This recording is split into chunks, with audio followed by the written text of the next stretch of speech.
Hello again, dear viewers. Following our eye-opening exploration of Winston Churchill's controversial legacy, in our previous video, we are back with part 2, delving deeper into the intriguing topic 10 controversies that pushed him worse than Hitler. So, without further ado, let's continue to exploration into Winston Churchill's tumultuous history and examine the controversies that have fueled the debate about his place in history. Stay tuned for a riveting ride through the pages of the past. 1. Perspectives towards Jews. Winston Churchill's perspectives towards Jews have been the subject of scrutiny and debate. In 2012, objections were raised against a proposed Churchill Center in Jerusalem, citing Churchill's alleged awareness of the latent anti-Semitism of his generation and class.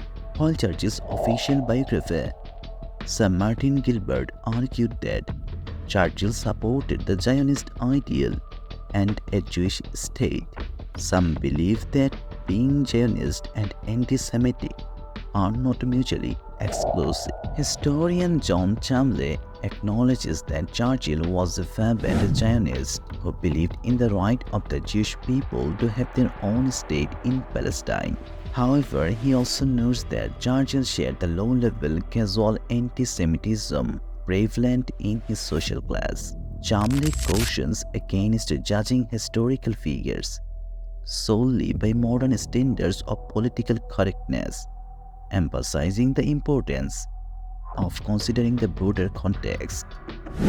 In 2007, an unpublished article supposedly written by Churchill and titled "How the Jews Can Combat Persecution" surfaced. The article suggested that Jews might be inviting persecution and that there was a feeling on the Jews being an incorrigible alien. However, Churchill historians contested the article's authenticity, attributing it to journalist Adam Marshall Distone. The dispute underscores the challenges of accurately representing Churchill's views on the sensitive issue. In a 1920 article, Churchill expressed a more positive view, stating, "Some people like Jews and some do not, but no thoughtful man can doubt the fact that they are beyond all question, the most formidable and the most remarkable race which has ever appeared in the world." While Churchill's perspectives on Jews may have been complex, categorizing him as outright anti-Semitic is a contentious claim. 2. Sydney Street Siege. Shortly after the Tony Pendy riots, Winston Churchill found himself embroiled in a different controversy, the Sydney Street Siege in January 11. This event unfolded in London's East End, involving a gunfight with a gang of Latvian anarchists led by Peter the Painter, who had previously killed 3 policemen. Approximately 200 police officers surrounded the gang's hideout. A prolonged gun battle ensued. Churchill, then Home Secretary, faced criticism for his perceived interference in police operations. He ordered firefighters not to extinguish the fire consuming the building where the gang was hiding until the shooting stopped. The controversy stemmed from the impression that Churchill was issuing orders and directly meddling in the police's actions. Opponents, including Arthur Balfour, questioned Churchill's involvement, suggesting that he was risking valuable lives alongside a photographer amid the action. For critics, this incident exemplified Churchill's rashness and perceived instability. Newsreel footage captured Churchill in the midst of the action, adding fuel to the controversy. A contemporary later noted that Churchill seemed to take interest in political affairs only if they involve the possibility of bloodshed. According to historian John Chamley, Churchill had a penchant for photo opportunities, even before the term was coined, suggesting a proactive approach to being in the public eye. 3. Treatment of strikers. Churchill's reputation as being anti-union primarily stems from an incident in 1910. His handling of the Tonypendy riots that year was the source of much controversy and invited ill feelings toward him in South Wales for the rest of his life. His grandson even had to defend Churchill's actions as late as 1978, when Prime Minister James Callaghan referenced the vendetta of your family against the meaners of Tonypendy. The riots erupted in November 1910 in South Wales because of a dispute between workers and the mine owners, culminating in strikes that lasted almost a year. When the strikers clashed with local police, Churchill, then Home Minister Secretary, sent in soldiers. Allegations that the soldiers fired shots were unfounded, explains Toy. He would send a memo expressly denying that the use of violence was a possibility.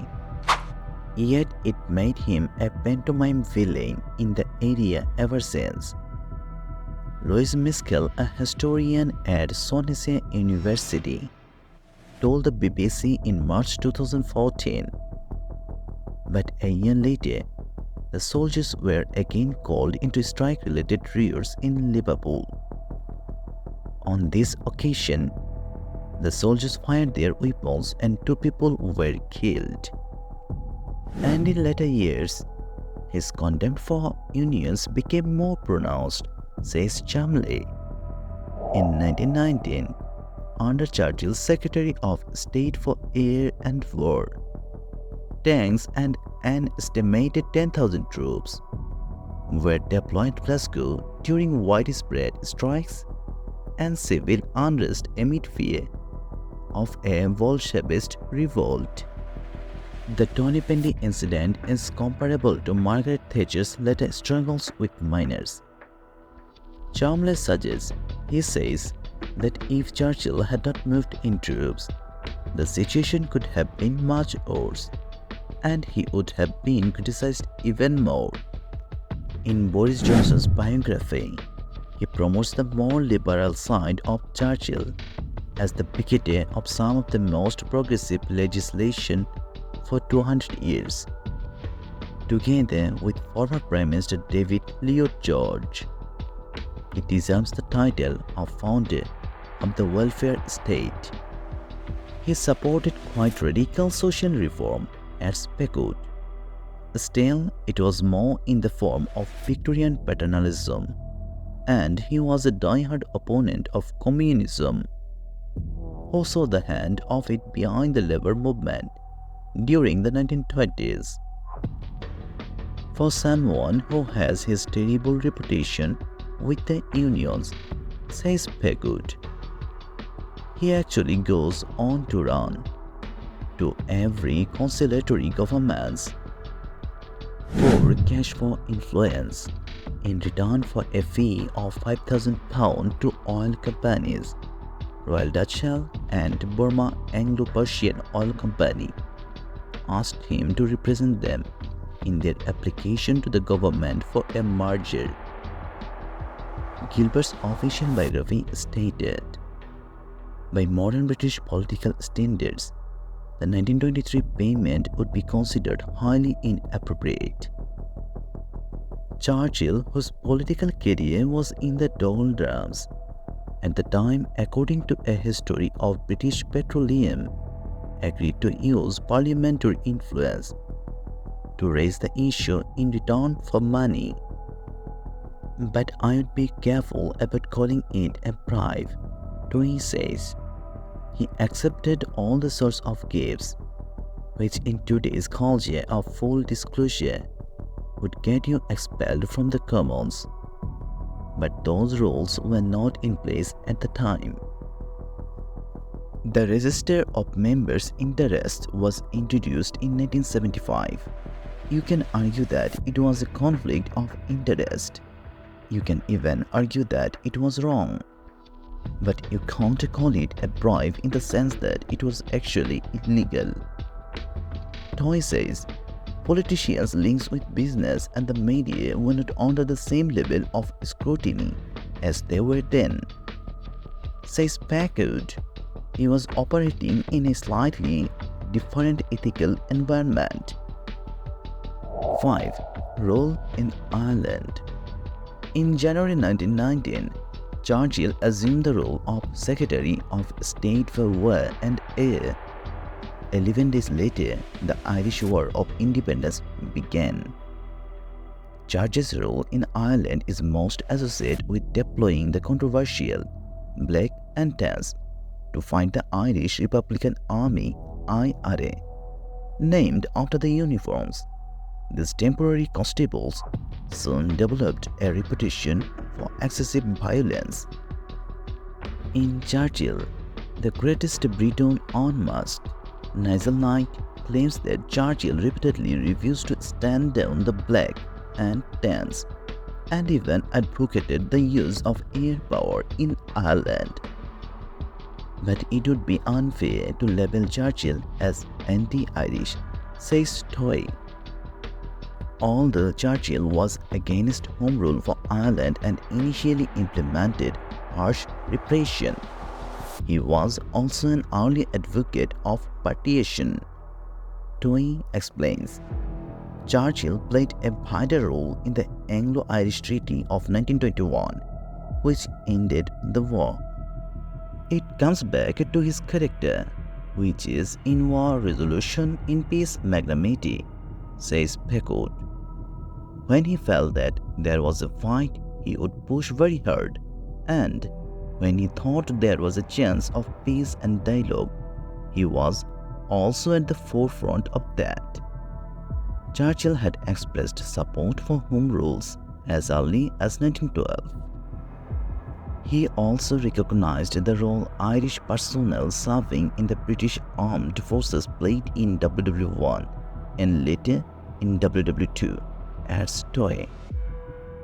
Alright friends, we have uncovered Winston Churchill's top 10 controversies. Now we want to know what you think. What moments do you believe make Churchill seem worse than Hitler? Drop your thoughts in these comments.